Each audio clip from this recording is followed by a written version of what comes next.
दोस्तों OROP3 1 जुलाई 2024 से लागू हो चुका है। इस OROP3 का एरियर किसको लगभग कितना मिलने वाला है और OROP3 में पेंशन की कैलकुलेशन कैसे की जाती है, साथ ही OROP की रिवाइज्ड लेटेस्ट पेंशन टेबल भी मैं आपके लिए लेकर आया हूँ। दोस्तों इससे पहले एक रिक्वेस्ट है, यदि आप पहली बार मेरे चैनल पर विजिट कर रहे हैं तो प्लीज मेरे चैनल देव टेक्निकल ज्ञान को अभी सब्सक्राइब कर लीजिए। चलिए स्टार्ट करते हैं वीडियो। दोस्तों अब आप इस पेंशन टेबल पे नजर डालें। इस पेंशन टेबल में जब बात करते हैं मिनिमम और मैक्सिमम, OROP3 में मिनिमम और मैक्सिमम कैसे निकाला जाता है, इसके लिए दोस्तों तीनों सेनाओं के एक रैंक, एक length of service, army, navy और एयरफोर्स के मिनिमम और मैक्सिमम पीपीओ की डिटेल ली जाती है। तीनों सेनाओं के पीपीओ में से सबसे कम पेंशन वाला पीपीओ और सबसे ज्यादा पेंशन वाला पीपीओ को चुना जाता है। उसके बाद दोनों को जोड़ करके उसमें 2 से डिवाइड किया जाता है। जो भी फिगर यहाँ पे आता है वही आपका उस रैंक के लिए रिवाइज्ड पेंशन है। उदाहरण के लिए एक सिपाही जिसकी 17 साल सर्विस है, उसकी पेंशन OROP2 में 18,807 रुपए, वर्ष 2023 को बेस मानकर 17 साल सर्विस वाले मिनिमम पेंशन वाले पीपीओ को और 2023 के मैक्सिमम पेंशन वाले पीपीओ को लिया जाएगा। अब दोस्तों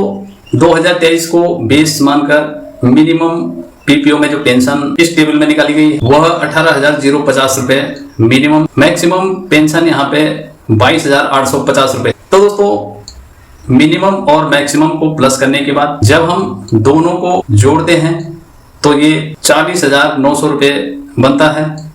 इसमें हम 2 का डिवाइड करते हैं तो 20,450 रुपए रिवाइज्ड पेंशन OROP3 निकलती है। यानी कि 17 साल वाले सिपाही की अब बेसिक OROP3 में 20,450 रुपए हो जाएगी। दोस्तों पेंशन कैलकुलेशन में 20,450 रुपए सिपाही की OROP3 में जो पेंशन डिसाइड होती है उसमें से OROP2 यानी पिछली जो पेंशन थी उसे माइनस किया जाता है। 20,450 रुपए में से 18,807 रुपए माइनस करके 1,643 रुपए का इंक्रीमेंट OROP3 में एक सिपाही को मिलता है। यानी कि 17 साल वाले सिपाही को इस OROP में 1,643 रुपए का इंक्रीमेंट मिला।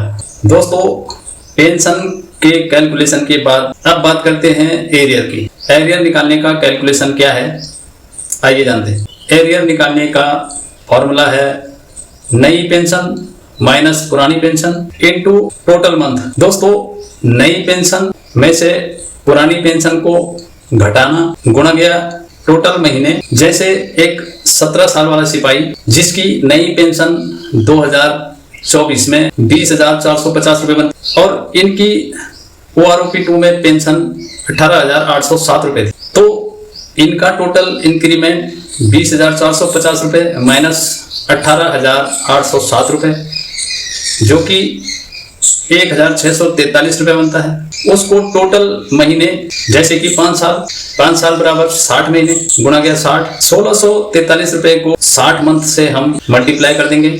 मल्टीप्लाई करने के बाद इनका टोटल एरियर 98,580 रुपए इनको एरियर के रूप में मिलने वाला है।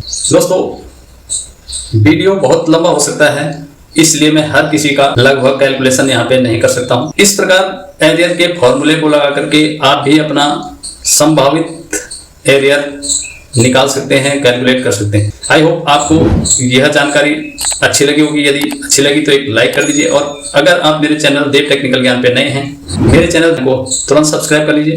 मिलते हैं फिर इसी प्रकार की एक और टेक्निकल वीडियोस के साथ। तब तक के लिए जय हिंद, वंदे मातरम, नमस्कार, थैंक्स फॉर वॉचिंग।